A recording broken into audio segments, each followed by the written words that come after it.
All right, today we are going to learn how to pretty much create a listing. So what happens on the seller side when you go find a seller to work with or get new clients?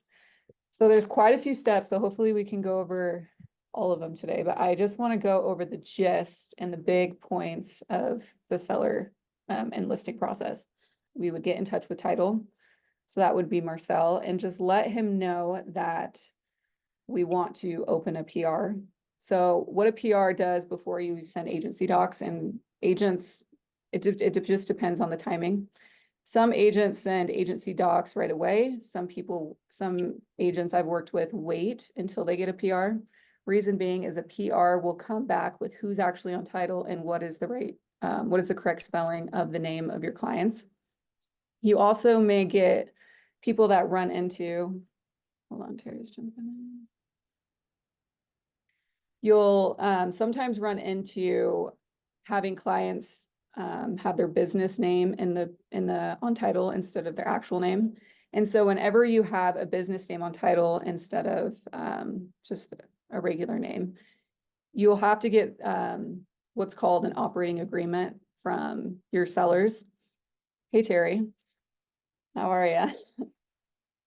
So you'll get something what's called an operating agreement from your sellers, and that allows Marcel to know, and when they get to that signing table, Marcel will be able to know if they actually have the authorization to sign off on the ending closing docs. And so that's an extra doc that you'll need. So PR is important not only to have because you want it for the agency docs, but another thing to note is when we have a PR, it's also on section 7 of the REPSI, and it's a required doc for the seller disclosure deadline that you need to have along with all the other disclosures in section 7 of the REPSI, just ready to go. So when you do go under contract, sometimes you only have like 2 days or 3 days to get all those seller disclosures in place. And you just got to have those in place and ready to go for that buyer agent. So you don't want to be rushing later. Hey, Cecilia, Yeah.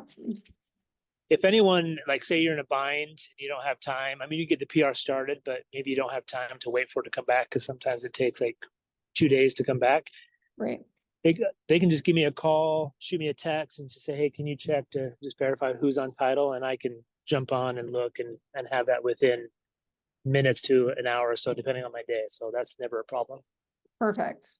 No, that's good to know. Yeah, you're fast at getting those when needed. So that is great. Yeah, so after a PR, and on it, like one recommendation I always make to my agents too is just build as many templates as you can for things that you know you're going to have to send to lenders or title companies or whoever. So PR templates, I'm constantly creating exactly what I need templated out. So whenever I get a new client, these are automated emails in my software systems that allow me just to press send. It saves me time. So that's something I always like to note. And then for agency docs, the docs that we need to line up for a seller is going to be the exclusive right to sell. And you want to have that discussion with your seller on how much of the BAC, which is the buyer agent commission, you're going to offer to the buyer agent. And then how much of a commission is your seller is going to offer to you. So what I usually see is 2.5 each side, or 3% on each side. And then if you ever want a TC, or if you ever are, I think it's mainly what I would say, Terry, you probably know this. I would say most of the transaction fees or most of the brokerage fees is to pay for if you do have a transaction coordinator, but that's aligned within the ERS as well. Yes. And so we have the wire fraud, the affiliated business disclosure, and the seller disclosure as well. The last document that you'll need when sending that packet out to your client is what's called an exclusion form. And an exclusion form is set into play when you know you're going to be working with your client for a while and they don't want to list right away. So right when the ERS is signed, you have 5 days to pretty much send an exclusion form to the ERS. Otherwise, you can get fined $500. And so what happens is when we get to the MLS input form next, when we fill that out, there's a certain area on the MLS input form that actually has the date of when you went, on when you signed the ERS with your clients. And then you have a line under that that pretty much gives the expiration date. So how the MLS knows and finds people is when you're filling out the MLS input form, if you don't remember to change that date to today, which some agents have done, then they totally have gotten fined. But I think the safest bet and the right way to do it is to just get an exclusion form in place if you know you're not going to list right away. So last thing with forms, I would say in documentation is if there is an HOA, and you could tell right here that there isn't, but if there is an HOA, just getting in contact with your sellers on, can I get the website of the HOA that you are working with, or pretty much the login and password. I've worked with a couple clients that get weird with logins, but for the most part, just tell them, hey, I know all the documentation. Let me take care of this for you. We need CC&Rs, we need budget, we need minute statements, we need all the good stuff. And so it can get a little bit overwhelming. Just say, hey, I can do it all for you. So most people will give you that login. If you can't get the login, I would say the best scenario is to get the HOA number and just call them. But what I've noticed, and Terry and Jake probably know this, it's really hard sometimes to get in contact with HOAs. So if they don't have the financial statements or the budget statements or all the documents that you need on their website, and they don't have it in the portal, a secret that I've learned is trying to find the closest, or a house that has been up for sale or has been sold in the same area of the HOA that your home that you're selling for your sellers is in. So you can go on, look up the agent's name on the MLS, look at, okay, this person is in the same area with the same HOA as my sellers. I'm going to reach out to that agent and just ask them like, hey, were you able to get the HOA docs? And we've had connections from other agents from other brokerages that happen to get the HOA docs. So you can hunt them down in so many different ways. But for the most part, they should have it on the portal. Last thing before we really tap into the MLS and start creating one is making sure your signs are ordered and then key boxes. So you can connect with anyone you like, any vendors that you like, and just make sure that the signs are going to be up the night before, or at least some hours before you actually post the listing, and then get that key box on. So the next biggest step when creating a listing is the MLS input form. So when I create a new listing, so how we just created a CMA, it's going to look very similar to that in the steps that I'm going to take. But the biggest thing and what we hope for is an MLS number. Having a previous MLS number saves you so much time.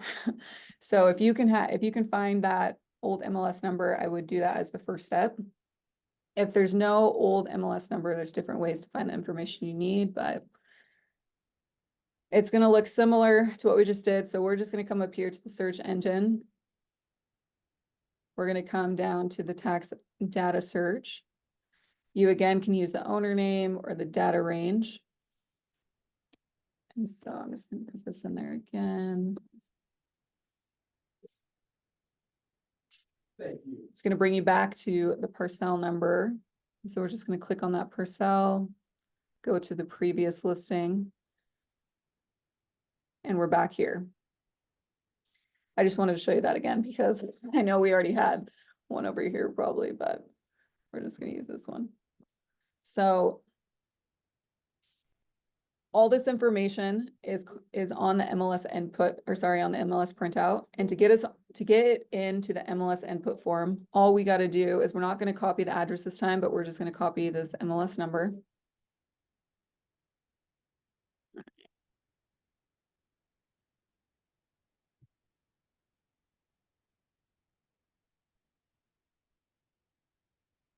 Just gonna put a one in front of there. Dude, You know, it is hard to use the other computer. It's not, you're not used to. I'm like clicking all these buttons. Okay. You know, it's funny, I practiced on my phone today and I should have just went with my phone. Like, it's, it is a lot easier when you do it, just so you know. Okay, Reports one on the third. third tab. One Weird. more. Over to the left. Yeah, I know, all of them. I think we just gotta do this again. Yeah. Okay. Trial and error today. I'm just loving this, so I don't even know if I'm okay. So Command C. I would do the same if I was on an Apple. Oh man, I am not used to it anymore. Like, And I'm kinda- an Apple fan. I just am not of the computer. It's just enough different that it. well, my hands is organically like going to the side, and then I'm like, why is this not working? And all these screens are, oh yeah. Okay, so now we have the MLS number. And what I usually will do is put my client's name. So I'm just gonna put Alex Fuentes in there and then I'll start a listing. And so this page is what's called an MLS input form. And so if you ever go into command and create a command file and you see an MLS input form document is required, people are like, where the heck is that? You just come up here and print this off once you're done filling out all the information. And it's right here, listing MLS input form. And this is a document that you actually need to get signed by your sellers. And what I'll usually do is make sure to fill this out and get it approved by my sellers and then send it via DocuSign right away. So I know like, hey, they approved all the information that we filled out for them, made all the tweaks, and we're ready to post the listing. So just to go through this briefly, we'll just put 300,000. I don't know if we'll be able to fill all this out, but for the most part, you're just gonna work your way down. Anything that's applicable to your seller's property, we're just gonna fill that in.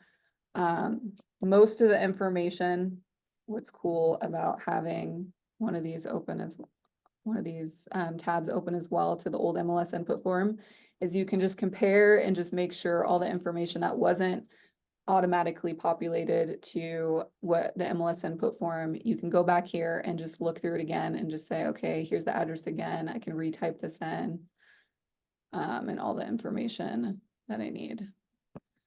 So I'll just show you a couple ways.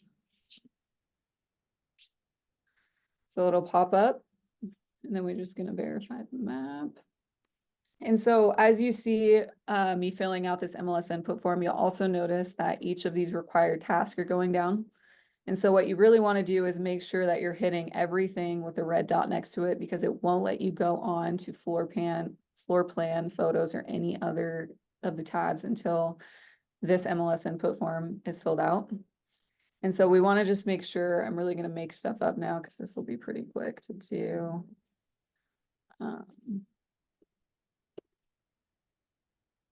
Yeah, that's not what I'm typing.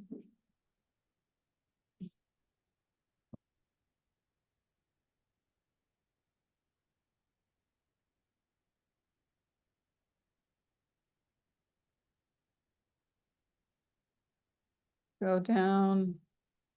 School district should be populate from the old MLS. There's no HOA on this. There's no ADU. Pets are allowed, yes. Solar information, there's none. So what I really just want to show you is the other tabs as well. So I'm just going to briefly click through all these because again, it won't let us go on if not. And I'm just making up this information at this point. But we just want to make sure all this is correct as we're working through it. And here is the section where I was talking about the exclusion form you got to be careful about. Now, there's some people that don't even do exclusion forms and they mess with these dates because they know that the MLS won't ever check the papers unless you send it in. But like I said, by regulation and by rules, you do need to make sure you have the exclusion form because again, you just don't want to get fined. But here are those two dates for you. And we'll just put the 14th and we'll just go to the 20 expiration date. Say that. We'll come back down, contact type. I'll click these real quick. 3% gross. And then something just to know is if you are on the listing side and you're working with gross versus net, some agents like to do net just for tactical purposes based off of when you are working with buyers at times.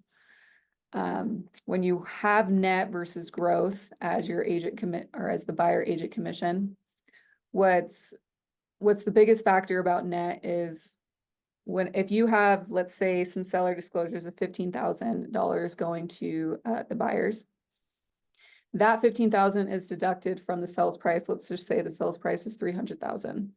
So when you have that deduction made, the sales price has now gone down. And so when the sale price goes down, the BAC and 3% multiplied by that sales price also goes down. And so it kind of incentivizes sometimes the buyer agent to ask for less. Ask for less in, sorry, what is the word I just said? The Like concessions. concessions, thank you.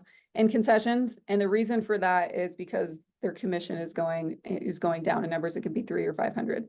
Now, you don't necessarily see that because you want to always represent your buyers in the best way, but you do see that is another tactic that I've learned within realtors that they do.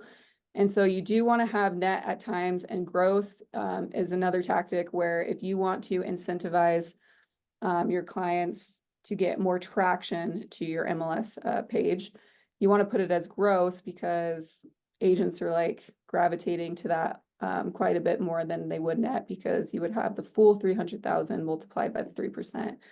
Doesn't matter what the concessions are that are going to the buyer. Okay, and all these should have populated from the MLS printout. Everything should look good once you go through it with your clients. And then in remarks, I've been using ChatGPT quite a bit. It does sound like a robot. So, and it probably actually, everyone and their mom probably has the same intro line now. It always is the same. So try to get creative with it. Put the main points of how they're describing the property in ChatGPT, because it will save you a ton of time, and then just put a little twist on it. Once you write all those in whatever agent remarks you need, if you want to recite who to reach out to for offers or emails, if you have assistants, I usually will just do save process always before I press next. But now, okay, let's see.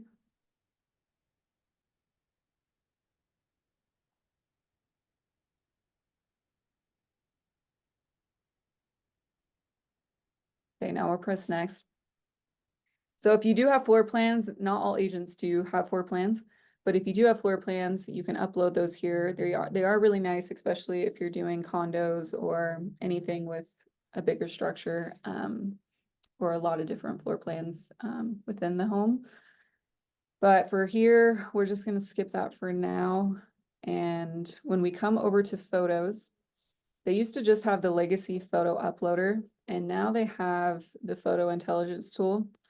Whenever I'm uploading photos, I 100% recommend using the photo intelligence tool. It's kind of cool how it has an AI feature to it. So if I upload 25 photos, on every 25 of those photos, it's going to have a property description. So if it's describing the kitchen, it's going to say it has white cabinets, it has laminate flooring. It's going to read the photo as it is, and you can make those edits if you want, but for the most part, they're pretty accurate. And so when it's posted on the MLS and the buyer agent is going through those photos, they're able to actually see the features. And so it's a nice little touch. Then the open house. This area allows you just to insert whatever open houses you'd like. And so what's cool about this, it's after, let's say we put an open house on the 21st from 10 a.m. to 12 p.m. And we're going to save that. We can also add a new open house. And it should allow us to do two. Let me see. They can't start in the middle of the same time. Oh, shoot. Yeah, thank you. Okay, it should allow you to save two, so you can add as many open houses as you want in this section. Which some agents like to do too, but most of the time it's one. Okay, and then the listing docs, this is the last section when you're creating a listing. Is we just want to choose the file, so most of the time, the biggest things, especially on this one, is the lead-based paint disclosure. And so I'll want to get that filled out from my client, and then I want to fill it out, get it signed, and then upload in here. If you don't have all the HOA docs yet, or the SPCD, which is that seller disclosure, filled out, don't worry about having to have it filled out before you upload all the documentation. But it's highly recommended to make sure that you do have all the HOA docs and the SPCD filled out. And if you can upload it, it's great, because most of the buyer agents will be clicking on these documentations and then just reviewing it beforehand. But you don't technically need to have any of those documentation or have all that documentation until the seller disclosure deadline, which is in the Rep C. Okay, and so that is the gist of creating a listing. You can come over here to showings, and this is the last one, but two features that really come into play once you post the listing. Yeah, it's not gonna let me go on because of the lead-based paint disclosure, but Can upload just a random PDF. okay. One of these. Yes, the bank statement. Like, don't choose this one. Don't publish it. Okay, we're not publishing this. Let's see if it makes us go. Guys, I got a new I list. wonder if it needs to do a lead-based paint disclosure. Let's see. No, Let's- you can do random. Right, let me just, Well, There you go. yeah. Jeez. Oh, Okay. it's gotta be a PDF. Where's your PDF set? yeah, just there's the first. Okay, right here. Yeah, blank. Disregard to sell. There we go. Upload. Okay. Oops. Perfect. Okay, so you're able to do align showings through here. Do they still do showing time, Terry? I think most of it switched over to Aligned. Yeah, that's what I thought. Okay. Perfect. So the option you really do have is align showings, and I'm not going to publish this to the MLS, but the options that you have once you do post and verify everything is align showings allows you to go in. There'll be a box that pops up where you can edit your listing after you post it. And in that edit, and in those edit fields, you have align showings, and you also have 3D tours. And so if you ever like, where the heck do I put a 3D tour? Because when you're creating this, there's no areas for you to upload it. Everything you can alter your listing comes into play once you post it. So when you do press that edit, you'll have align showings. You can go in there and block out times. So I only want showings between 8 o'clock in the morning till 5 p.m. at night. And so you can block those times out according to what your sellers would like to do. And then for 3D tours, you can upload that with a link, is what I've seen. Okay, so that was kind of a lot. A lot of words. So good. Okay. This is honestly, if you guys post this, this is honestly the first time I'm really going through all this with actually verbalizing it out. So I feel like I'm all over the place, but No, I think it's great. I think you're doing great, and we're definitely posting it. This oh, is great. Very Oh, helpful. great. Well, for those viewers, this is my first time talking about this. I know how to do it physically, but okay. So last thing I would, a nice little touch that I actually learned the other day, which was kind of cool. I always wondered how to send a listing to my clients after I post it. So if I'm like, hey, look at your guys' listing, it looks great and dandy. When you are logged into your MLS and you try to send the link from, let's just say, like if this was the post, if I was to copy this link and then text it to my clients, it would be invalid because Jake or any agent, this is their private account. And so what you have to do is you just have to log out. And once you post the listing, you can type in the address here. And this one probably won't pop up, so we'll just You do, didn't publish it. You can also do the MLS number when you have it, which is nice. oh yeah, the MLS number, right? I know this isn't in Utah, but let's say this was, Type in 2069 2069. East. Poker. OQ. No, it's OQUI. Oh, cute. Let's just try this one, let's see. Nevada, so that's Oh, oops. Property's not for sale. Well.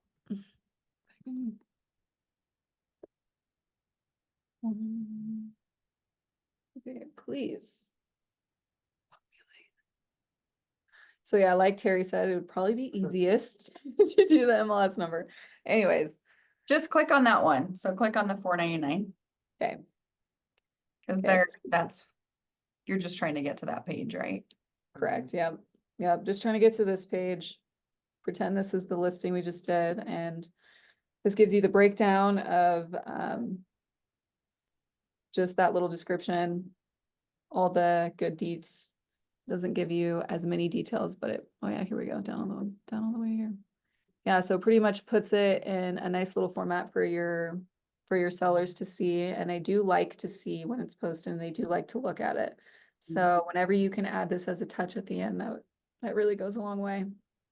Is that what you do too, Terry? Yep. Yeah. Yep. Okay, we have about 9 minutes, and so I the do last- it because I want them to see, because they will see it as the public sees it. And it does look different than how we see it. So if they look at it, then they can go, oh, I don't like the way this is written, or I don't like the way this looks. And sometimes because it looks so different on our end, we're not sure what they're talking about. So if I can Right. send it to them in this format, then they're like, switch the picture, do this, and it just makes everything so much easier. Nice, yeah. No, that's a good point. Okay, so last thing. Thanks, Jake. Command. Last thing I would do, once it's posted, you guys are pretty much just sitting and waiting to get those buyers to come in and make offers with their buyer agents. The last thing you would want to do is just make sure that your contacts are in play, because what's cool about having your contacts connected to your opportunities, and I'm learning all about the features now within Command, which they do have quite a bit. And so Jake's file is really organized. And so if I click on, let's just say, a contact within Jake's file, he has the phone number. Eventually he will probably have the email address. He's written out, it's a friend, it's in Utah, A&W, whatever that means. His name starts with an A. Oh, okay. It's a lead gen thing. And he also has his connections of text in here. You can have your connections to emails. And so you can track everything in here within their, Hey, Jake, Aaron's birthday is coming up. Don't forget it. When is it? It's March 31st. Oh, good. oh, there we go. Yeah, see, birthdays too. That's about everything you need. But the reason why I say having your contacts actually saved within here is when you eventually have to send out agency docs, the easiest way to have all your contacts saved, email address, knowing when you sent it out, and text messages is right here in your contacts.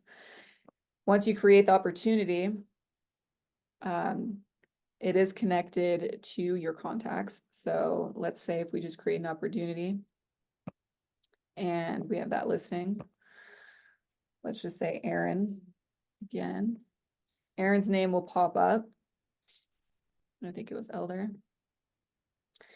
And what's cool about having your client populate within the opportunity is it connects to your contact file.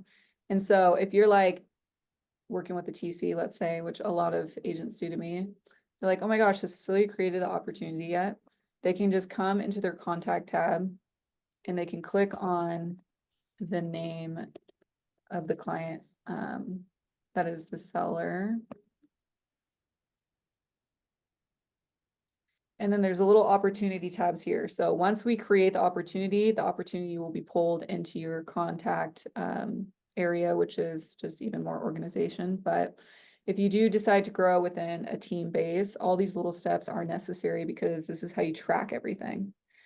So when I come back to opportunities, another thing that Daily Spools actually showed me, because we were trying to figure it out together, like, why is this happening? So if you are on a team and the team populates up here as well as the owner, if you don't want to share all your contacts with your team members, and these are personal deals for you as an individual agent, you definitely want to make sure this team drop down is unclicked. So it is right now, but if it wasn't, you want to make sure of that, because what will happen is when you click in the client's name, for some reason, it connects to the team more than it does the owner. And so if I was to type in Aaron, there would be nothing populating here. And so I'm like, why? I know Aaron was in here a second ago. Why is this not populating?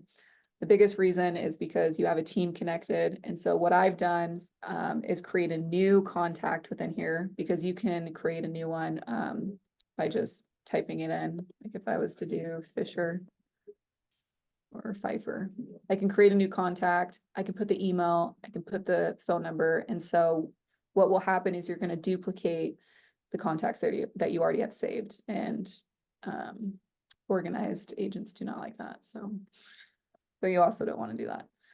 Okay, so we're going to create that listing. We're going to put the client's name, the opportunity type. You don't have to put the close date. Commission rate, we'll put 3%. And so let's pretend that we created that. Once we create that, it's going to populate into this page. It's going to look something like this.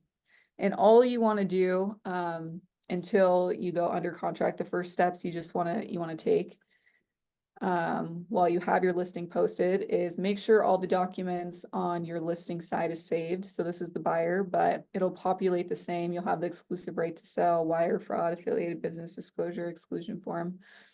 We want to make sure all those are saved in the file, and then go ahead and submit that to let our doc guy approve it. But just know you'll probably get it returned just because he's going to say you're missing documentation. But as long as you submitted your agency documents, then you're good. Offers and commission will come later. And so the main things I do is I just populate the property address. I just make sure the opportunity name is good to go.